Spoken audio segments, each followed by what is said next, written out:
اس کا کوئی نام لیوا نہیں، اکا دکا کہیں سے کوئی ضد میں یا انا میں یا تعصب میں اگر کوئی بات کرتا دکھائی بھی دیتا تو اس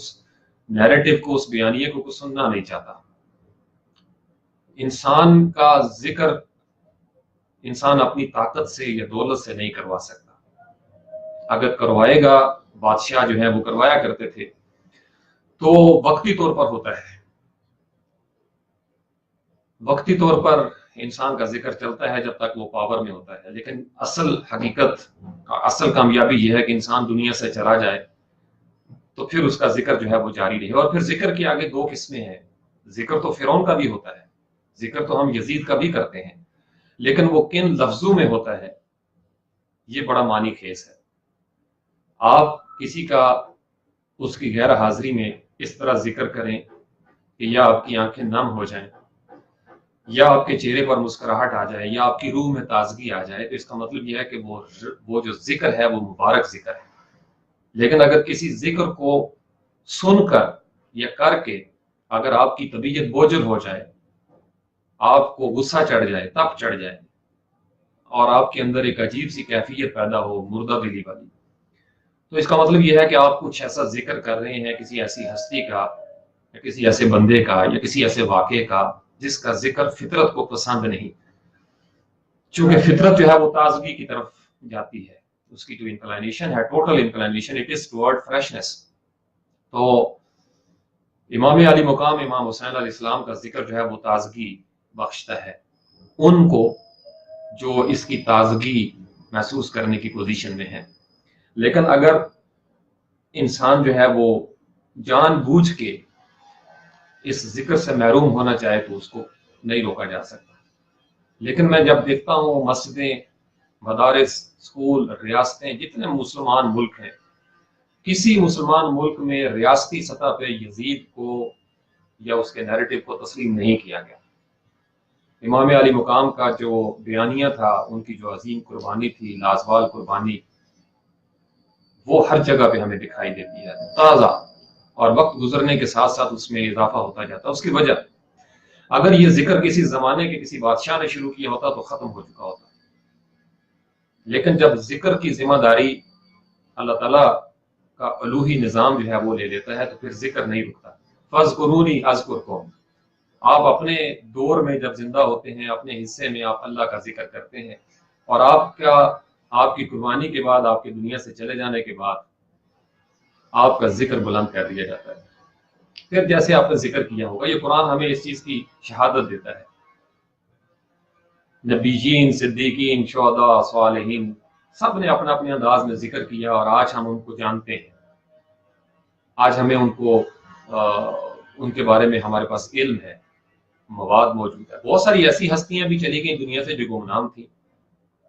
وہ بھی ان کا ذکر، اور جو گمنامی میں اللہ کا ذکر کرتا رہا، اس کا ذکر کرنے والے گمنامی میں ہی رہتے ہیں، قدسی نفوس ہیں جو ذکر کرتے رہتے ہیں ہر وقت۔ میں استاد محترم واصف علی واصف کے بارے میں اکثر سوچتا ہوں، فقیر مانش انسان، دنیا سے کٹے ہوئے تقریباً، یا اس طرح کے دیگر صوفیہ اکرام یا بزرگ جب وہ دنیا سے پردہ فرما جاتے ہیں، چلے جاتے ہیں، تو میں نے دیکھا ان کا ذکر نہ چاہتے ہوئے بھی ہماری زبان پہ آنا شروع ہو جاتا ہے۔ اللہ تعالیٰ اپنے جو دوستوں کو فراموش نہیں کرتے۔ ابھی ہم اور آپ زندہ ہیں، اور جن چیزوں کا ہم ذکر کر رہے ہیں وہی چیزیں ہمارا ذکر کریں گی۔ میں کبھی کبھی جب اکیلے بیٹھتا ہوں تو میں آسمان کی طرف دیکھتا ہوں، اور میں اللہ تعالیٰ سے یہ اینی ویز ہر انسان یہ کرتا ہے کہ وہ اپنے انداز میں کوئی نہ کوئی اللہ سے بات کرتا ہے، سیکرٹس ہوتے ہیں ہر انسان کے، اور چونکہ وہ سب کے لیے ہے، آسمان سب پہ پھیلا ہوا ہے، تو سب نئے دوستوں کو السلام علیکم۔ تو میں ایسی یہ زندگی جو ہے، اس سے نصیحت جو میں آپ لوگوں کو آپ کے ساتھ شیئر کرنا چاہتا ہوں، میں اس پوزیشن میں تو نہیں کہ آپ کو نصیحت کر سکوں، ایک عام سا انسان ہوں، لیکن ذکر کو بلند کریں۔ جب تک آپ کی رگوں میں خون دوڑتا ہے، جب تک آپ کی آنکھیں ایک دوسرے کو دیکھتی ہیں، جب تک آپ کی سانسوں کی چکی چل رہی ہے، جب تک آپ کے دل کے اندر وہ دھڑکنوں کا جو زیرو بم ہے وہ چل رہا ہے، تو ذکر کو بلند کریں، اور ذکر کو بلند اس طریقے سے کریں کہ جب آپ دنیا سے چلے جائیں تو آپ کا ذکر کرنے والی آپ آپ یہ حیران ہو جائیں گے کہ آپ کا ذکر کس طریقے سے بلند کر دیا جاتا ہے۔ یہ اللہ کا وعدہ ہے، فاذکرونی اذکرکم۔ تو آپ یہ اندازہ لگا لیں کہ آپ دنیا سے چلے گئے، دنیاوی اعتبار سے آپ کی ڈیتھ ہو چکی ہے، فزیکل، آپ جسمانی طور پر دنیا سے پردہ فرما گئے، لیکن آپ کے ذکر کو ایک دائمی زندگی مل جاتی ہے۔ زندگی زندہ دلی کا نام ہے، یعنی جب آپ زندہ دل ہو جاتے ہیں، اور زندہ دل کیسے ہوتے ہیں قرآن ہمیں بتاتا ہے، تطمئن القلوب والی آیت اگر آپ دیکھیں، الا بذکر اللہ تطمئن القلوب، اللہ کے ذکر سے دلوں کو اطمینان ملتا ہے، اور اطمینان زندگی کی علامت ہے، علامت ہے زندگی کی۔ جب انسان مر جاتا ہے تو پھر اس کو کیسا اطمینان، وہ تو مر گیا، کچھ چلتی پھرتی لاشیں ہیں وہ بھی ہمیں دکھائی دیتی ہیں۔ ذکر سے محرومی دراصل موت ہے، ذکر سے محرومی جو ہے وہ انسان کا تعفن ہے، اس کی محرومی ہے، بہت بڑی محرومی ہے۔ تو آپ اپنے اپنے انداز میں جس بھی شعبے میں ہیں، جہاں بھی ہیں، جس حال میں ہیں، اللہ کا ذکر کیا کریں۔ امام علی مقام امام حسین علیہ السلام نے کربلا کے میدان میں مورخ لکھتے ہیں، اور میں یقین مانے حوصلہ نہیں پڑتا اس منظر کو دیکھنے کا یا محسوس کرنے کا، کہ ایک بدن میں، ایک جسم کے اندر، ایک بدن میں سینکڑوں تیر پیوست ہوں، اور پھر بھی ان آخری لمحات میں بھی اللہ کا ذکر جو ہے وہ محو نہ ہو، اور اس طریقے سے سجدہ کیا جائے کہ وہ تیر جو ہے وہ پیچھے کی طرف سے نکل جائے، تو پھر ذکر کیوں نہ بلند ہو؟ پھر ہر دوسرے بندے کے نام کے ساتھ، میرے نام کے ساتھ فاروق حسین شاہ، ہر دوسرے بندے، کوئی غلام حسین ہے، کوئی محمد حسین ہے، کوئی حسن ہے، کوئی علی ہے، تو یہ نام ہماری امہات المومنین کے نام، صحابہ کرام رضوان اللہ علیہم اجمعین کے نام، اہل بیت اطہار کے نام، صالحین کے نام، اولیاء اللہ کے نام بچے رکھنا چاہتے ہیں، شوق سے والدین رکھنا چاہتے ہیں۔ یہ زندگی کی علامت ہے، جب کسی کا نام آپ شوق سے رکھیں، عقیدت سے رکھیں، تو یہ بھی زندگی، آپ کا نام زندہ ہو گیا۔ لوگ ایسی جگہوں پہ جانا چاہتے ہیں ویزے لگوا کر، دیکھنے کے لیے، زیارت کرنا چاہتے ہیں، یہ زندگی ہے۔ لوگ ایسی محفلوں میں بیٹھنا چاہتے ہیں جہاں ان کا ذکر ہو، یہ زندگی ہے۔ اور لوگ ایسی محفلوں سے دور بھاگتے ہیں جہاں ان کا ذکر نہ ہو۔ مسجد زرار میں سب کچھ تھا، پورا مسجد کا سیٹ اپ تھا، صفیں تھیں، امام تھے، تلاوت ہوتی تھی، اذان ہوتی تھی، سارا کچھ تھا، لیکن اس میں اس ہستی کا ذکر نہیں تھا، نبی پاک علیہ السلام کا،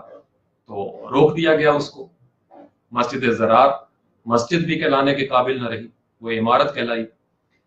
اور آج اس کا ذکر جو ہے وہ ہم کسی اور لفظ میں کرتے ہیں۔ مسجد نبوی میں اللہ کا ذکر تو ہوتا ہی ہوتا ہے، لیکن مسجد نبوی ہے، نبی پاک علیہ السلام سے نسبت ہے اس مسجد کی، آج بھی زندہ باد۔ ہم لوگ وہاں جاتے ہیں جناب، اللہ تعالیٰ سب کو لے جائے